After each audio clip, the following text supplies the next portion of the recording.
ডাকসুতে যে নির্বাচন হয়েছে সেখানে বামরামের নিপাত হয়েছে। ভারতপন্থীরা চিরতরে কবর হয়ে গেছে। ফয়জুল করিম সিনিয়র নায়েবে আমির, ইসলামী আন্দোলন বাংলাদেশ। এই ছাগলের বাচ্চা ভালো হবে কবে আমি বুঝি না। দুদিন পর পর এক একটা এমন কথা বলে, শুনলে মাথাটা নষ্ট হয়ে যায়। ডাকসুতে নির্বাচনে জামাতের জয় হয়েছে, তো এতে তো জুতার বাড়ি আগে তোর গালে পড়ছে, কারণ তুই জামাতের বিরোধিতা করছো আগে। এখন আবার ক্ষমতার লোভে জামাতের লগে যোগ দিছ। দাড়ি টুপি রেখে বন্ডামি করিস, হ্যাঁ? ভালো হয়ে যা। সাধারণ মানুষও তোদের থেকে বেশি ধার্মিক। তোরা তো নামধারী ধার্মিক।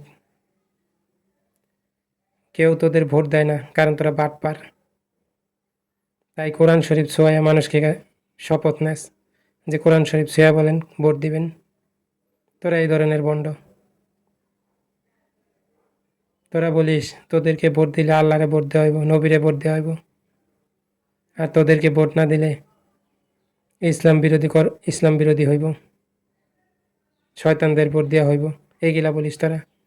এইসব ধর্মের দোহাই দিয়া রাজনীতি করিস। ভণ্ডর করে ভণ্ড। আগে বলছে জামাত খারাপ, জামাত ক্ষমতায় আসলে ইসলাম কিয়ামত পর্যন্ত প্রতিষ্ঠা হইব না। আবার এখন জামাতের লাগে পীড়িত করে। ভণ্ডর করে ভণ্ড। আবার হিন্দু ধর্ম নিয়ে কথা বলে। তোর যোগ্যতা আছে হিন্দু ধর্ম নিয়ে কথা বলার? বেহায়া ছাগলের বাচ্চা।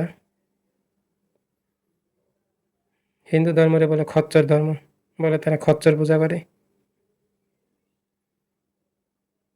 তুই তো বড় খচ্চর শালা। আর একবার যদি সনাতন ধর্ম নিয়ে কিছু বলিস, তাহলে তোর জর্দা খাওয়ার কাহিনী আর তোর এই যত ধরনের ভণ্ডামি আছে সব খুলে দিম। একবারে আঁচলা বাস ভরে দিম তোর ভিতর। শালা বাটপারের ঘরে বাটপার। ছাগলের 3 নম্বর বাচ্চার মতো খালি ম্যাঁ ম্যাঁ করে 2 দিন পর পর। ছাগলের ঘরে ছাগল।